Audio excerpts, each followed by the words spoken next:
pdnewsindia.com में आपका स्वागत है। बिहार संस्कृत विद्यालयों के निरीक्षण के नाम पर महाठगी, देखिए इस रिपोर्ट। हमें ऐसी बात कुछ खबरें मिली है, खबरें ही नहीं मिली, मेरे पास प्रूफ है, मेरे पास विजुअल्स है ऐसे कि दरभंगा जिला शिक्षा पदाधिकारी के कार्यालय में कैलाश नाम के जो व्यक्ति हैं, क्लर्क हैं, उनको इसी विद्यालय का निरीक्षण करने के लिए कोई पता नहीं कहां से क्या गया, मुझे नहीं पता, और उन्होंने ये शब्द कह के कहा कि 5,000 रुपये आप जमा करें। हमारे बउआ जी चौधरी रिपोर्टर हैं, रिपोर्टर कम उस विद्यालय के शिक्षक भी हैं, तो उन्हीं के द्वारा भेजा गया था। तो उनको बोले 5,000 रुपये की व्यवस्था की जाए तो मैं गाड़ी से आपके यहाँ चलूंगा, उसके बाद बताऊंगा कि क्या खर्चा है, नहीं है, क्या होगा, आपका रिपोर्टिंग क्या होगा। और ऐसा ही कुछ आपने भी कहा। 654 विद्यालयों को हमने अपने सिस्टम के द्वारा रिसर्च किया। जिन विद्यालयों को आज 20 साल 50 साल पुराने विद्यालय हैं, उनके प्रधानाचार्य को अगर पूछा गया कि शब्द की उत्पत्ति कहां से हुई, माहेश्वर सूत्र कहते किसे हैं, उनको नहीं पता था, उन्होंने जवाब नहीं दे पाए मेरे कैमरे के सामने। और वो लोग लाखों रुपए सालाना उठा रहे हैं। और जिन विद्यालय में 2 रुपए भी बिहार सरकार या संस्कृत शिक्षा बोर्ड ने नहीं दिया, चाहे वो विद्यार्थी के परीक्षा पत्र भरवाने के नाम पर हो, चाहे किसी भी मद में हो, 2 रुपया उसने दिया है संस्कृत शिक्षा बोर्ड को, उन विद्यालयों के एक चपरासी भी उस माहेश्वर सूत्र का संबोधन किया है बड़े शुद्ध शब्दों में। तो इन शब्दों के साथ ऐसा लगता है कि सही मायने में जो अरे विद्यालय क्यों खोला जाता है, विद्यालय खोलने का क्या मकसद होता है।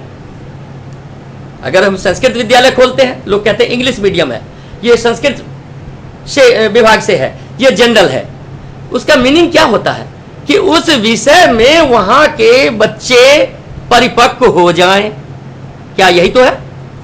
और संस्कृत विद्यालय हम खोल रहे हैं, संस्कृत विद्यालय हम चला रहे हैं, और संस्कृत के शब्दों का कहीं नामो निशान नहीं वहां है, वो क्या है। आज यही कारण है 654 विद्यालयों में मैंने अपने से पूरे सिस्टम के द्वारा हमने कवरेज किया है।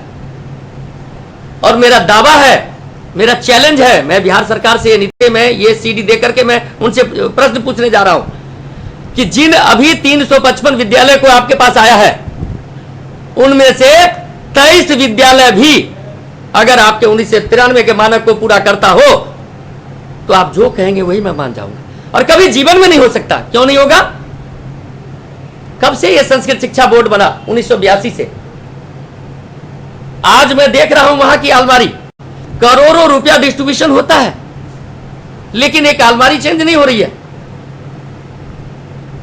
तो आप जिसको 1976 से 1950 से जो विद्यालय चला रहा है, 2 रुपये कहीं से इनकम नहीं हुआ, वो बेचारे शिक्षक रिटायर कर गए और उनको 2 रुपये सरकारी नहीं मिला, कैसे वो बाल बच्चों को पाला है, कैसे उन्होंने अपने जीवन को व्यतीत किया है, उनके दुख दर्द को समझिए। और ऊपर से आप कह रहे हैं, कभी अखबार में आ जाता है कि वो डीएम साहब उसका अनाउंस करेंगे, वो इंस्पेक्शन करेंगे, उस इंस्पेक्शन के नाम पर उन्होंने 2 रुपया उनसे, 10 रुपया उनसे, 100 रुपया उनसे, 500 रुपया उनसे लेकर के कैसे कैसे क्या करते हैं।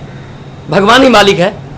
अपने बच्चों की भूख को, अपने बच्चों की किताब के पैसे को छीन करके वहां वो देते हैं कि क्या अब मेरी शायद बुढ़ापे में भी मिल जाए, और उनको नहीं मिल पाती। अब चूंकि अध्यक्ष महोदय बड़ी देर से जाने वाले हैं, जी, इसलिए मैं अध्यक्ष महोदय को ज्यादा यहाँ ये करना ठीक नहीं है। जी सर। इसलिए एक शब्द में इसको समाप्त किया जाए कि यहाँ हम लोग जो इस विषय पर में चिंतन और बहस कर रहे हैं, जी, माने 1994 में जब यहाँ बिहार सरकार ने संस्कृत और मदरसा जो प्राच्य शिक्षा की संस्थाएं हैं उनको बंद कर दिया, उनका प्रस्वीकृति देना बंद कर दिया था। जब माननीय नीतीश कुमार जी की सरकार बिहार में आई है, उसके बाद से इसको खोला गया है और सरकार ने 300 विद्यालय का कैबिनेट कर दिया, सरकार ने उसका रुपया दे दिया। सरकार इस मामले में कहीं पर में हमको दोषी नजर नहीं दिख रहा है।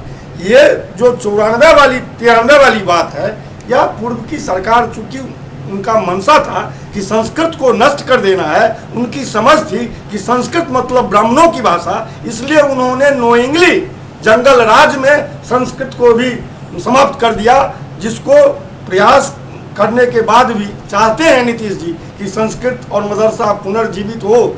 चूँकि जितना आप बलात्कार और सारी भ्रष्ट आचरण को आप देखते हैं, तो उसका कारण है कि मोरल जो एजुकेशन, जो नैतिक शिक्षा है, वो हमारे बीच में समाप्त हो गया है, लुप्त हो गया है। इसलिए इस पर हम रोक नहीं लगा पा रहे हैं। जरूरत है कि प्राच्य भाषा, जो धार्मिक भाषा है, जिसको पढ़ करके, जिसको सुन करके, जिसमें जो ये शास्त्र हैं उसको समझ करके हम मनुष्य अपना आचरण तय करते हैं, अपने चलने का तरीका ढूंढते हैं। उसके लिए इन दोनों, संस्कृत और मदरसा दोनों की आवश्यकता है। तो सरकार का दोष हम कब देते, जब 300 हमारा पूर्व जाता और आगे रुका रहता। हम तो 300 पुराने में अभी तक विफल रहे हैं। जिसका पैसा दे दिया, जिसको कैबिनेट कर दिया सरकार, उस संख्या को छूने में हम लोग जो कारण जो कुछ भी रहे, लेकिन हम लोग विफल रहे हैं कि वो 300 विद्यालय का पैसा जो सरकार ने दिया उसको आज तक हम लोग निर्गत नहीं करवा पाए, प्रस्वीकृति नहीं दिलवा पाए।